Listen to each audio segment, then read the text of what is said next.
Hello नमस्कार दोस्तों। आज के इस हम पॉडकास्ट में बात करेंगे आपातकाल पर। जैसा कि आप सभी को पता होगा कि आपातकाल जो है इंदिरा गांधी के समय लगाया गया था 1975 ईस्वी में। तो हम इसकी पृष्ठभूमि में जानना चाहेंगे कि इंदिरा गांधी कैसे सत्ता में आई, किस कारण से वो इतना लोकप्रिय हुई, फिर क्या वजहें रही कि उन्हें आपातकाल घोषित करना पड़ा। तो हम तमाम मुद्दों पे बात करेंगे। तो इससे पहले हम चलते हैं इसकी पृष्ठभूमि पे। तो जैसा कि आप लोगों को पता होगा कि भारत के जो प्रथम प्रधानमंत्री थे पंडित जवाहरलाल नेहरू, उनका मृत्यु 1964 ईस्वी में हो जाता है। उसके बाद लाल बहादुर शास्त्री प्रधानमंत्री बनते हैं और वो भी जो है 10 जनवरी 1966 को ताशकंद में उनका निधन हो जाता है। लाल बहादुर शास्त्री का 1965 के पाकिस्तान के युद्ध के बाद शांति समझौता करने के लिए रूस के अगुवाई में लाल बहादुर शास्त्री ताशकंद गए थे। उसमें ताशकंद जो था रसिया का ही पार्ट था, है कि नहीं। तो उनका जब मृत्यु होता है तो फिर से एक जो है संवैधानिक संकट गहराता है कि अगला प्रधानमंत्री कौन बनेंगे। तो इसके लिए दो नाम सबसे ज़्यादा आगे आता है, एक मोरारजी देसाई का और दूसरा नाम इंदिरा गांधी का। यही दोनों में मुकाबला होता है। मोरारजी देसाई भी काफ़ी प्रभावी नेता थे कांग्रेस के। इंदिरा गांधी जो थी ये भी प्रभावी थी और इनका मतलब एक बैकग्राउंड रहा था। तो इसके लिए क्या किया गया कि कांग्रेस में गुप्त मतदान किया गया, है कि नहीं। गुप्त मतदान के दौरान इंदिरा गांधी को 2/3 मतदान प्राप्त हुआ, यानी कि 2/3 लोग जो कांग्रेस के सदस्य थे पार्लियामेंट के, उन्होंने मतदान किया कि इंदिरा गांधी को ही प्रधानमंत्री बनाया जाए। तो एक तरह से परिपक्व लोकतंत्र की पहचान है कि बहुत शांतिपूर्वक जो है सत्ता का हस्तांतरण हो गया, है कि नहीं। इंदिरा गांधी जो है प्रधानमंत्री बन गई 1966 में। इसके बाद इनका एक तरह से धीरे धीरे कुछ तो जाहिर सी बात है, अगर विपक्ष में कोई आपका रहा है, मोरारजी देसाई रहे कि हमको प्रधानमंत्री बनना चाहिए, तो कुछ तो अंदर ही अंदर कुछ चलता ही रहेगा, लेकिन वो सब दबा हुआ था। अब अग्नि परीक्षा इनकी होनी थी 1967 के आम चुनाव में, है कि नहीं। तो फरवरी 1967 में लोकसभा का चुनाव होता है। एक चीज़ मैं और आपको बता दूं कि उसमें लोकसभा का चुनाव और राज्यों के विधानसभा का चुनाव साथ साथ चल रहा था। वही 4 चुनाव हैं, 1952 का, 1957 का, 1962 का और 1967 का। ये जो 4 चुनाव हुए हैं वो लोकसभा और विधानसभा के चुनाव साथ साथ हुए हैं। राज्यों में जो विधानसभा के चुनाव होते हैं जिससे मुख्यमंत्री का चयन होता है और देश में आम चुनाव होता है जिससे प्रधानमंत्री का चयन होता है, वो साथ साथ चल रहा था। इसी चुनाव के बाद जो है कड़ी टूट जाता है और अभी तक एक कड़ी टूटा हुआ है। अब फिर से एक बार एक देश एक चुनाव की बात हो रही है, वो एक अलग मुद्दा है, लेकिन हम बात अभी इस पे करेंगे। तो पहली बार जो है नेहरू के नेतृत्व के बिना कांग्रेस चुनाव लड़ रही थी। देश में जो है कई प्रकार की समस्याएं थी, जिसमें अहम समस्या की अगर बात करें हम तो हाल ही में देश जो है 2 युद्ध लड़ा था, एक 1962 में, एक 1965 में। देश का आर्थिक स्थिति काफ़ी मतलब कह सकते हैं कि डगमगाया हुआ था, काफ़ी गहरा संकट था इकोनॉमी पर, है कि नहीं। देश का जो बहुत बड़ा रेवेन्यू का पार्ट है वो रक्षा यानी कि देश की सुरक्षा के लिए खर्च किया जा रहा था, क्योंकि 2 युद्ध लड़ चुके थे। तो जाहिर सी बात है दुश्मन हमारे सामने तैनात है, तो हम पहले अपनी सुरक्षा के लिए सोचेंगे। तो और भी जो जनता को बेसिक नीड चाहिए उस पर सरकार का ध्यान थोड़ा कम था, है कि नहीं। इसके अलावा मानसून की असफलता भी था। 1966 में बहुत अकाल पड़ा था, है ना। गंभीर खाद्यान्न संकट था, लोगों के पास बेरोजगारी था, भूखमरी था। विदेशी मुद्रा भंडार की काफ़ी कमी थी। उस समय $1 का जो कीमत है, जो अमेरिकी डॉलर है, वो ₹5 से बढ़ करके ₹7 हो गया था। कई जगहों पे हिंदू मुस्लिम दंगे हुए थे काफ़ी। तो काफ़ी सरकार के सामने काफ़ी चुनौतियां थी, है कि नहीं। विपक्ष वाला जो बहुत सारे जो विपक्षी पार्टियां थी वो सब मिल करके एक महागठबंधन बनाया था सरकार के खिलाफ, तो वो भी एक चुनौती था सरकार के लिए। तो इंदिरा गांधी के लिए काफ़ी अग्नि परीक्षा था एकदम, है कि नहीं। लेकिन चुनाव हुआ, चुनाव में जो है किसी प्रकार से वो 283 सीटें प्राप्त कर ली, यानी कि लोकसभा में ठीक ठाक बहुमत प्राप्त कर ले जिसे सरकार बनाया जा सके। लेकिन कई राज्यों में जो है सत्ता जो है हाथ से निकल गया, यानी 9 राज्यों में जो कांग्रेस की सरकार थी, कांग्रेस की सरकार तो पूरे राज्यों में थी, लेकिन पहली बार जो है 9 राज्यों में वहाँ सरकार से बेदखल हो जाता है कांग्रेस। उन राज्यों की अगर हम बात करें तो कौन कौन राज्य है, तो पंजाब, हरियाणा, एकदम सिंपल याद रखिए, पंजाब का दोस्त बगल की हरियाणा, वो दोनों जगह सरकार नहीं बना। उसके बाद बिहार, यूपी, एमपी, पश्चिम बंगाल, उड़ीसा, मद्रास जो आज का तमिलनाडु है, केरल, ये 9 राज्य थे जहां कांग्रेस को बहुमत नहीं मिला और विपक्षी पार्टियों का जो है सरकार बनाई, कई पार्टियां मिलमिल के सरकार बनाई, उसमें मात्र एक राज्य था मद्रास, यानी जो अभी तमिलनाडु है, वहाँ डीएमके का सरकार बना। पहली बार कोई गैर कांग्रेसी सरकार बना था जो अपना बहुमत से बना हो, यानी पूर्ण बहुमत के साथ, है कि नहीं। तो भी काफ़ी इंपॉर्टेंट चीज़ है, इसको जानना जरूरी है ना। तो वहाँ पे ये सरकारें जो है 8 राज्यों में कह सकते हैं कि गठबंधन की सरकार बना और एक राज्य में पूर्ण सरकार बना डीएमके का। लेकिन ये सरकारें अगर तमिलनाडु की छोड़ दें तो जो अन्य राज्यों में सरकारें बनी वो ज़्यादा दिन तक चल नहीं पाई। उसका कारण ये था कि गठबंधन की सरकारें थी, आपसी खींचतान की वजह से, है कि नहीं, सरकारें टूट गई, यानी सरकारें गिर गई। और कई राज्यों में इंदिरा गांधी जो है सरकार को बर्खास्त भी कर दी, है कि नहीं। वो सब एक अलग मुद्दा है, सब अलग बात करेंगे। अब यहाँ पे इस तरह का सिनेरियो बनता जा रहा था। कांग्रेस में जो है जो इंदिरा गांधी का प्रभाव था वो धीरे धीरे बढ़ता जा रहा था। उसमें एक कॉन्सेप्ट है सिंडिकेट। सिंडिकेट जो था एक कांग्रेस के कुछ प्रमुख नेताओं का समूह था, है ना। वो सब ने इंदिरा गांधी को प्रधानमंत्री इसीलिए बनाने का प्रस्ताव रखा था कि इंदिरा गांधी को हम जैसे कहेंगे यानी हमारे नियंत्रण में काम करेगी ये। लेकिन इंदिरा गांधी जो है अपना निर्णय खुद लेने लगी कई मामलों में। इससे जो है उन नेताओं में जो सिंडिकेट के नेता थे, है कि नहीं, उसका सिंडिकेट का जो अध्यक्ष थे वो के कामराज थे, है कि नहीं। तो उन नेताओं में जो है थोड़ा सा एक तरह से हम कह सकते हैं विक्षोभ उत्पन्न होने लगा कि तो इंदिरा गांधी जो है अपने मन से बहुत काम कर रही है, बहुत निर्णय ले रही है, तो ये चीज़ें उनको अच्छा नहीं लगा, है कि नहीं। तो ये इसी प्रकार से धीरे धीरे जो है एक तरह से अंदर अंदर खिचड़ी पक रहा था। इसके बाद एक और चुनौती उनके सामने आ गया, इंदिरा गांधी के सामने, कि 1969 ईस्वी में जो है तत्कालीन राष्ट्रपति जाकिर हुसैन का मृत्यु हो जाता है कि नहीं। अब जाकिर हुसैन का मृत्यु होता है तो वहाँ उनका फिर चुनाव करवाया जाता है राष्ट्रपति का। तो राष्ट्रपति का जब चुनाव करवाया जाता है तो उसमें जो है सिंडिकेट के जो नेता थे, है कि नहीं, जो कांग्रेस में काफ़ी प्रभाव रखते थे, वो इंदिरा गांधी की सहमति के बिना, है कि नहीं, असहमति के बावजूद भी कह सकते हैं, है कि नहीं, जो तत्कालीन लोकसभा अध्यक्ष थे नीलम संजीव रेड्डी, जिसको एन संजीव रेड्डी भी कहा जाता है, उसको उम्मीदवार घोषित कर दिया कि राष्ट्रपति के उम्मीदवार यही रहेंगे। कौन के? सिंडिकेट के नेता।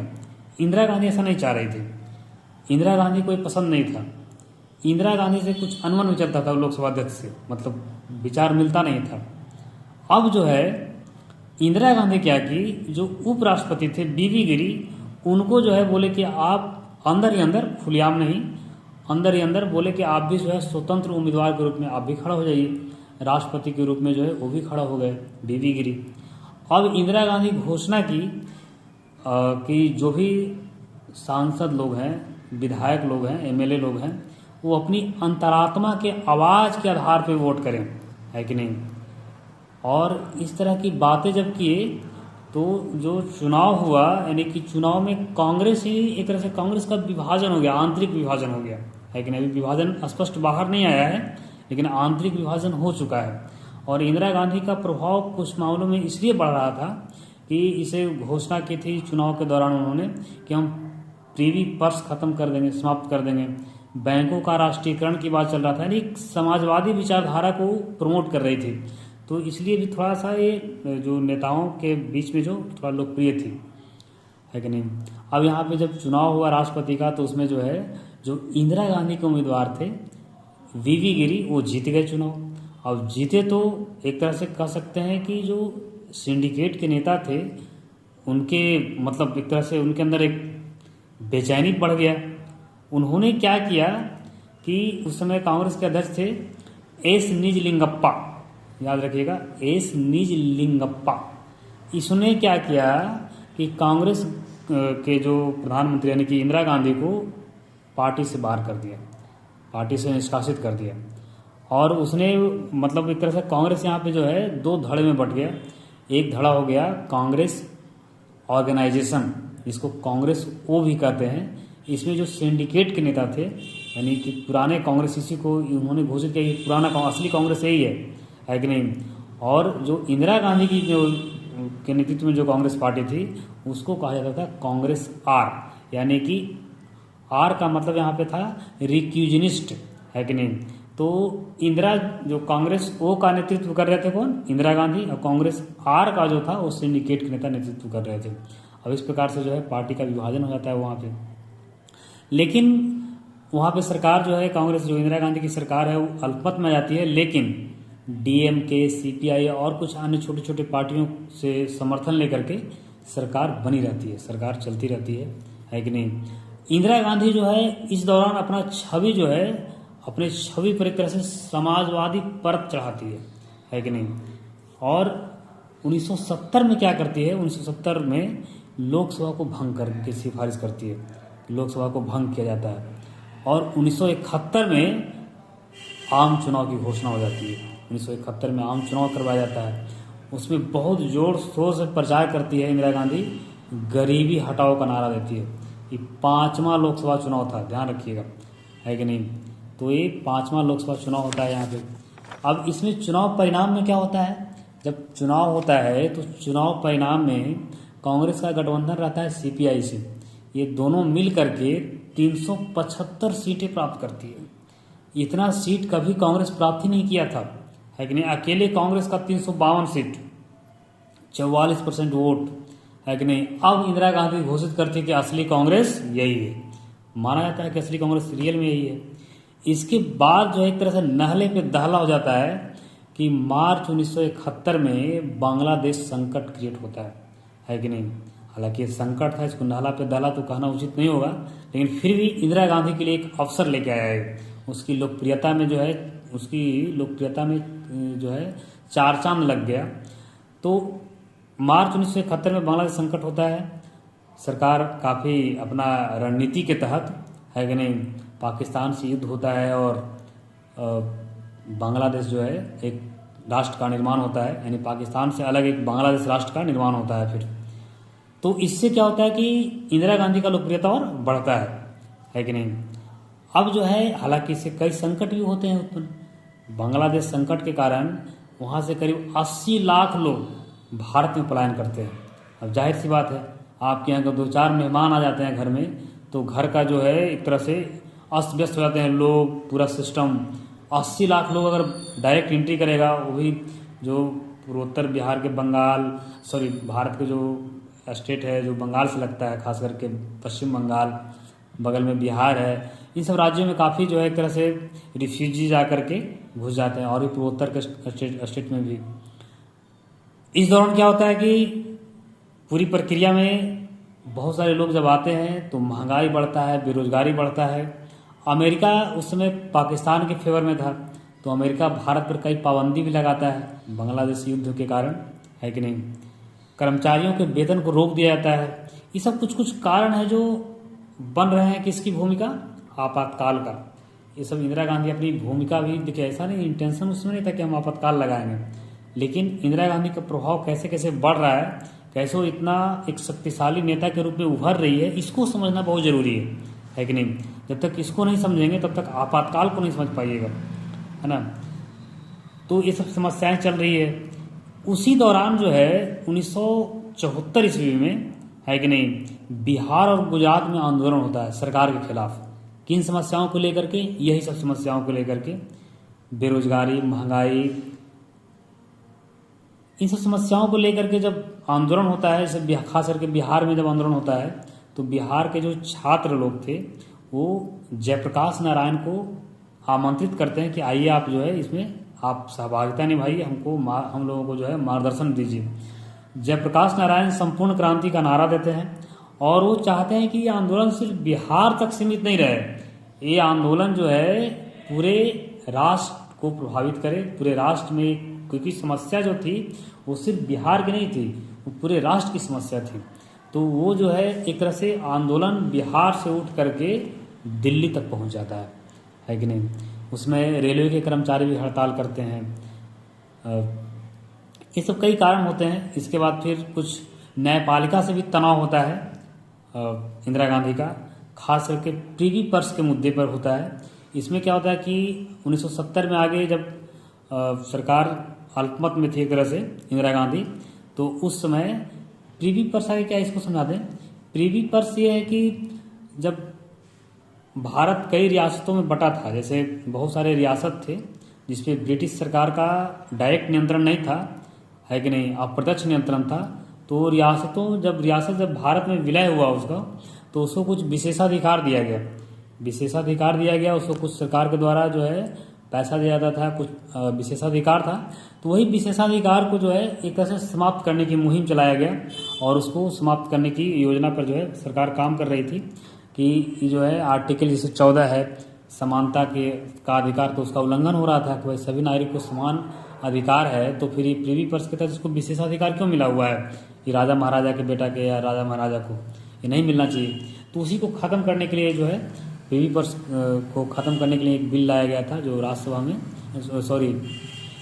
में, लेकिन राज्यसभा से पारित नहीं हो सका।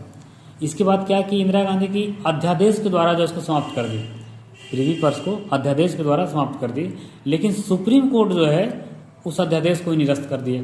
अब देखिए यहाँ पे एक तरह से सुप्रीम कोर्ट से यानी कि न्यायपालिका से और कार्यपालिका यानी कि जो है उसमें तनाव क्रिएट होना शुरू हो जाता है। फिर जब 1971 में सरकार पूर्ण बहुमत का बना इंदिरा गांधी का, तो ये जो है संविधान में संशोधन करके प्रीवी पर्स समाप्त कर दिया जाता है।